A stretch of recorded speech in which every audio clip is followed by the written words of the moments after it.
วันนี้อยู่ที่สวนจตุจักร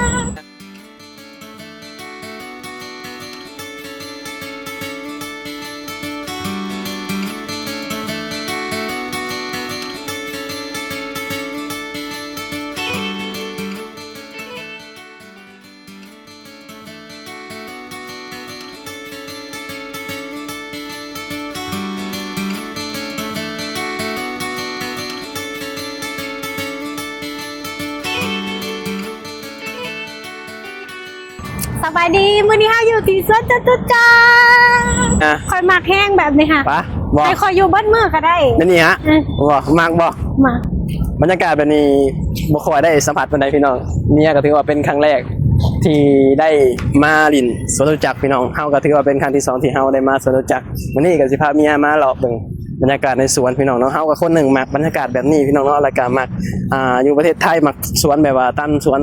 สาธารณะแบบนี้นะเฮามักบรรยากาศมันดีแล้วก็มันกว้างพี่น้องเนี่ยไปแบบสุดหูสุดตามึงเนี่ยพี่นี่อ๋อเมียคนมักแฮงเลยพี่น้องสวนโอ้กว้างแฮงพี่น้องงามแฮงเนาะแล้วก็มื้อนี้ก็รู้สึกว่า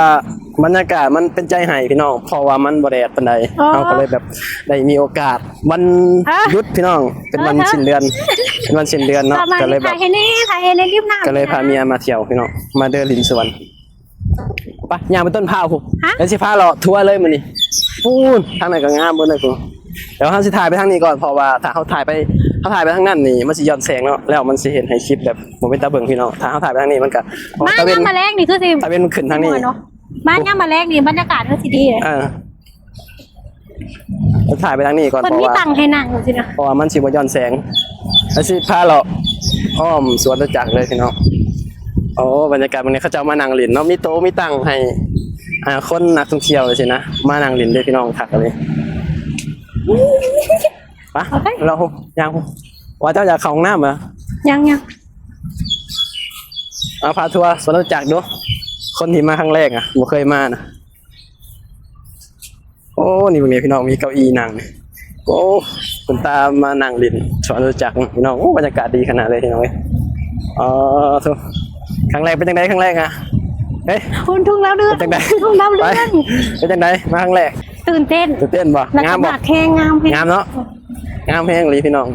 ครั้งที่2แล้วที่เฮามาสวนจตุจักรมาแบบใดก็ติดใจบัดนั้นพี่น้องมันงามอ่ะมันร่มรื่นที่เฮาแบบเฮากับคนหนึ่งที่แบบมาธรรมชาติอยู่แล้วสินะก็เลยเห็นเฮาแบบมากแห้งสวนแบบสินะสวนตามสถานที่แบบนี้พี่น้องดอกไม้ที่คอยมากที่สุดคือดอกดาวเรืองมันก็หมายจังได๋บ่ฮู้แต่คอยมากที่สุดก็หมายคือแบบมันแบบบานแล้วก็งามไม่ฮู้แต่ว่ามันงามมันเรื่องสีเข้าใจบ่คำว่าเรื่องสีอ่ะเล่าเรื่องแต่ดอกไม้ที่คอยมากที่สุดเลยจะไปเด็ดไหนบ่เด็ดดอกพระเจ้าจับไหนเอาเราเบิ่งนี่ย่างเราเบิ่งเขาอยากไปตรงสะพานน่ะจะไปสะพานเราออกไปก่อนมีคนฮดสวนตลอดเนี่ยมีคนมาตลอดน้ำสิงามเป็นคนใหม่มีคนดูแลเนาะมีคนดูแลต้นสวนบักใหญ่ขนาดสวนมันใหญ่มีคนดูแลคนปลูกแจ็คปี้นี่นะเราเลยสวนสาธารณะบ่ได้เป็นของใครผู้หนึ่งของรวมเลยแม่เจ้าคนน้ำป้าก็เขาอยากอาบน้ำเลยน้ำคนแบบนี้ยอดนี้ต้องใช้คนรถให้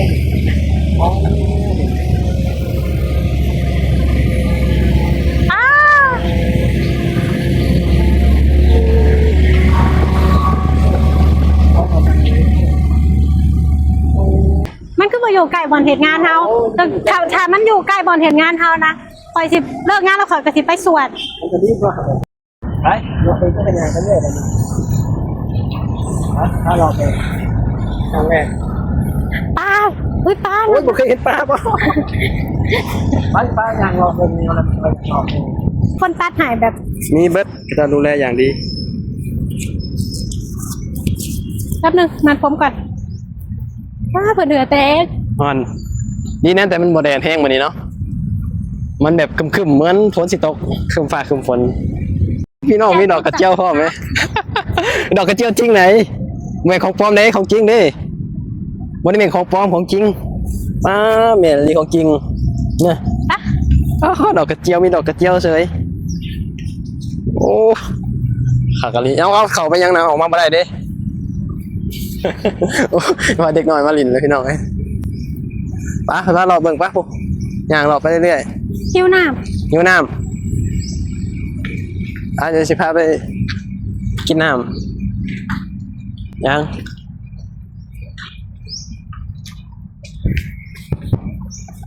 โอ้เขาจะมานอนลินเนาะ ำ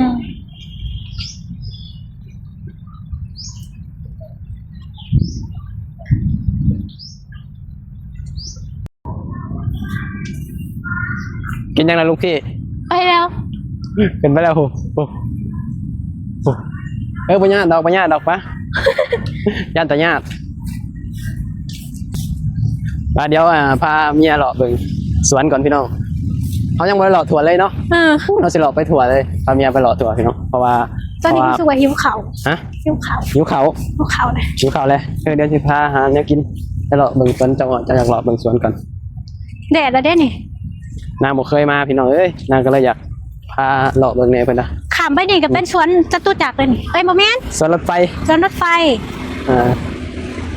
นี่มันออกได้ในหันหะเฮ้ยมันออกได้ในหันนะโอ้ นี่มีร้านค้าบ่น่ะ เดี๋ยวเบิ่งร้านค้ากันได้นี่เอามาซื้อของกันมันมีร้านค้านี่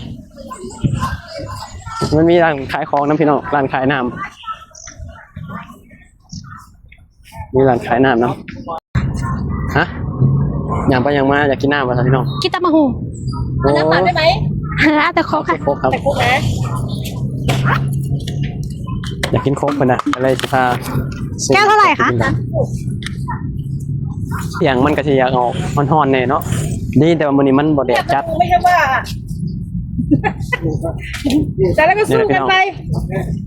บรรยากาศในสวนจตุจักรประมาณนี้ ทั้งสู้ทั้งคนเลยแหละ อันนี้เลย ขอบคุณครับ ทั้งคนเลยขอบคุณค่ะ อ้าว พี่ชันยืนเท่าไหร่ดีเล ได้ ย บานรอเบิ้งอยากรอเบิ้งมาตัดสวนจตุจักรครั้งแรกโผยางไปตามถนนนี่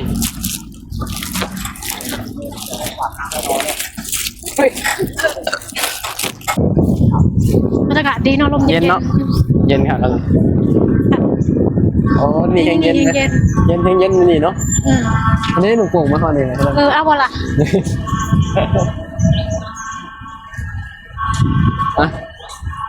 อันนี้มันต้องฟิลมาก่อนนี้อยู่มันริมแม่น้ำเนี่ยมันเย็นเลยแล้วต้นไฮวันนี้ ตอน ป่ะยางหลินพวกเนาะ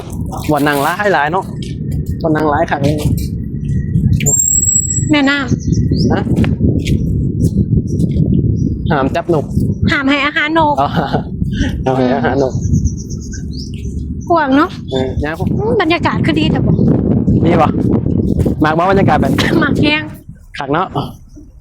เน้นไปทางไหนอีกนะอยู่เพียลมเย็นกว่าในหัน บรรยากาศพี่น้องเอ้ยผมโคตรงามเลยผมอะไรมาโป่งนึงคือตามเข้ามาเลยแค่นี้ อ๋อสงสัยเขาอยากให้เขาจับนะเป็นกระโดดสถานีรถไฟฟ้าเนาะค่ะ ตอนนี้รถไฟฟ้าคือง่ายอ่ะมาสวนจักรกับพี่น้องสำหรับเราสองคนนี่มากง่ายเฮงมันแบบนั่งรถไฟฟ้า BTS แล้วก็ MRT ต่อกันมาเลยสะดวกสบายปะพาเมียไปเราเบิ่งกันพี่น้องเลยนางมาครั้งแรกนางกระเสียบรอเนี่ยบ่เคยมาโอ้เราจะป้างามเลยเฮ้ยโอ้ครับใกล้บอลทำงานนี่ก็สิขังเนาะ แมน เอาสิได้มาแบบ ทุกอาทิตย์น่ะยศนะบ่ได้ไปทางใดดอกวันนี้เขาจะเอาเก้าอี้มานั่งพี่น้องแบบมันคือจังไดมันผ่อนคลายเฮงเนาะแบบมันเห็นให้แบบสมองเขาแบบโล่งเลยอะแบบ ไม่น่าแบบคนไทยเขาจะถึงแบบเห็ดสวนแบบหลายที่เนาะในประเทศไทยไปสินะเห็ดสวนแบบมีให้ไว้ให้ทุกคนแบบมานั่งผ่อนคลายมานั่งแบบทำงานก็ได้พี่น้องเนาะแล้วแต่บางคนเขาจะแบบมานั่งทำงานคนก็มานั่งผ่อนคลายแบบพักผ่อนสมองอะนะมันเห็ดมันช่วยได้หลายเด้พี่น้องขนาดเท่านี่เนาะแบบมานั่งรินแบบโอ้มันเห็ดให้เฮาโล่งอะบรรยากาศผ่อนห้องอะจริงๆอะพอมาแล้วมันบรรยากาศผ่อนห้องอะพี่น้องมันโล่งแล้วมันเห็ดให้แบบเฮาโล่งไปเบิดอะนะคือบ่ฮู้ว่าแบบแล้วแต่บางคนเนาะบางคนก็บ่มักธรรมชาตินะมักในห้าง เฮ้ยไพ่ชีบมาก เอาบางคนเขาจะมักในห้างดิ อ๋อ เจ้าบ่ค่อยมักธรรมชาติซั่น แต่ส่วนทางเข้ามาธรรมศาสตร์นี่พี่น้องอยู่สวนรถจักรพูดทางนั้นมันห่มเดี๋ยวเขาสิย่างไปผม อยากขึ้นสะพานนี่อยากขึ้นสะพาน โอ้ย่างเลาะไปทางนั้นพี่น้องคลิปนี้ก็สิยาวเลยเด้อพี่น้อง เพราะว่าเฮาก็ถ่ายเลาะเบิ่งสวนเก็บไว้เบิ่งพี่น้องเก็บไว้เบิ่งเวลาเฮาแบบกลับเมื่อบ้านนะจ๊ะนะเวลาเฮากลับเมื่ออยู่บ้านเฮาก็สิเอาไว้เบิ่ง เห็นอันแบบคนมาอยู่ได้แต่แบบเขาไม่เคยมาครั้งแรกแต่ว่าเขาเคยมาครั้งแรก โอ้เขาเจ้าเห็นใหม่สักเหมือนเทิงอ่ะงามเลยโอ้โหเบียร์เป็นหล่อเอาทางไหนอีกวะพี่ พี่ ไอ้ผู้บอกโอเค มันก็แดดๆหน่อยเด้อพี่น้องบางทีก็ได้เพราะว่า มันช่วงเที่ยงมันก็สีแบบแดดๆเนี่ยโอ้ตัวเอาสิมาถ่ายบนสะพานได้เลยสะพานมีสะพาน สะพานเลยนี่พี่น้องนี่โอ้มีดอกจำปาผมนี่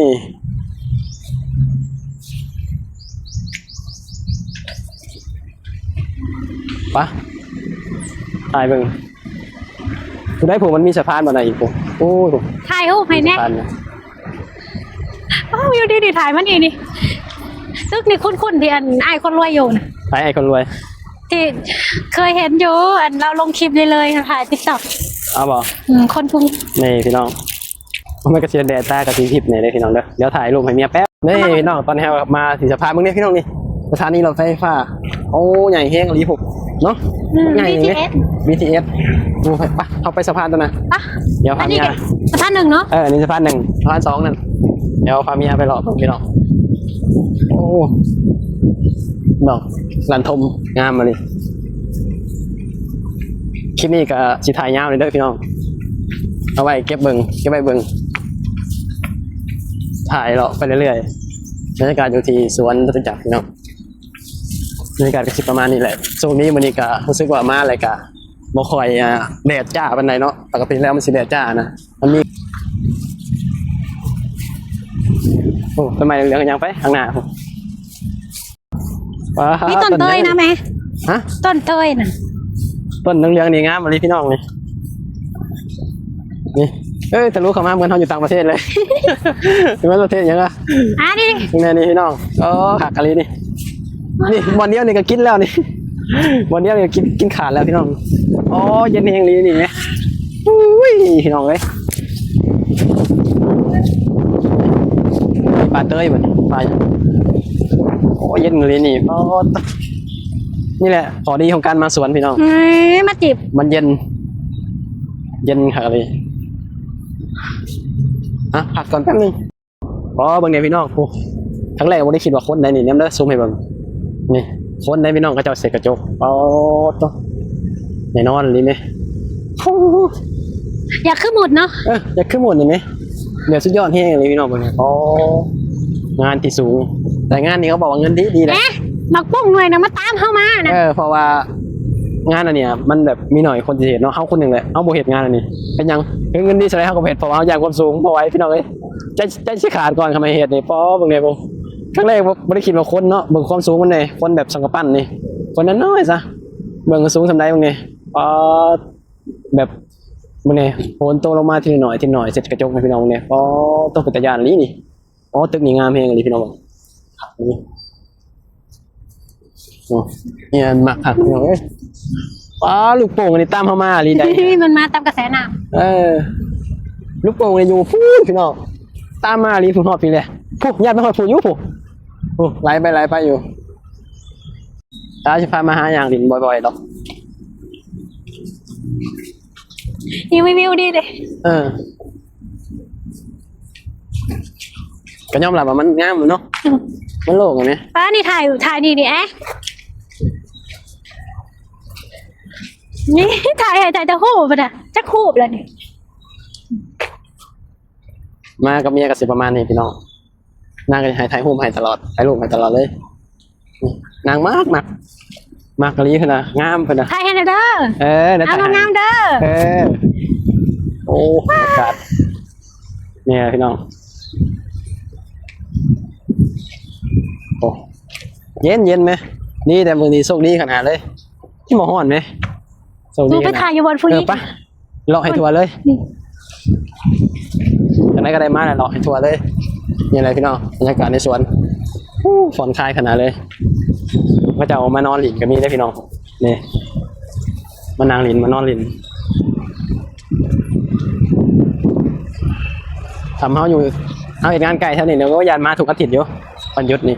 บ่ไปทางใดดอกก็สิมาหลินสวนนี่แหละตอนนี้เขาก็เนาะสวนจักรพี่น้องบ่ครบซ้ำบ่ครบปุ๊ยังมีอยู่พี่น้องผมมันก็ไกลหนึ่งปออยากถามพี่ๆคนไทยว่ามันกว้างจักมันใหญ่จักเขาเรียกอะไรจักไร่นี่พี่น้องสวนจักรนี่คือแบบมันใหญ่แห้งอ่ะผู้ยังมีอยู่ผู้ทางนะผู้แต่ว่าเขาไว้ถ่ายเบิดดอกเพราะว่ามันสิคลิปยาวเนาะเลยเห็นถ่ายแบบพี่น้อง FC แบบเบิ่งบ่จบคือเก่าไปซะนะเพราะมันยาวที่เขาจะถ่ายเนี่ยถ่ายยาวๆนี่คือเขาจะถ่ายกี่ใบเบิ่งพี่น้องวันหนึ่งเขากลับมาอยู่ลาวไปซะนะเอาจะพอได้แบบว่ามาเปิดเบิ่งเป็นยังเหมือนเดิมนะพี่น้องเนาะคลิปนี้ก็เขาก็สิปิดคลิปเพียงเท่านี้พี่น้องจะได้ก็ขอบคุณพี่ๆหลายๆเด้อที่เข้ามาติดตามรับชมที่เข้ามาให้กำลังใจเฮา2คนเนาะพอกันคลิปหน้าคลิปนี้ไปแล้วสบายดีสวัสดีครับผมบ๊ายบาย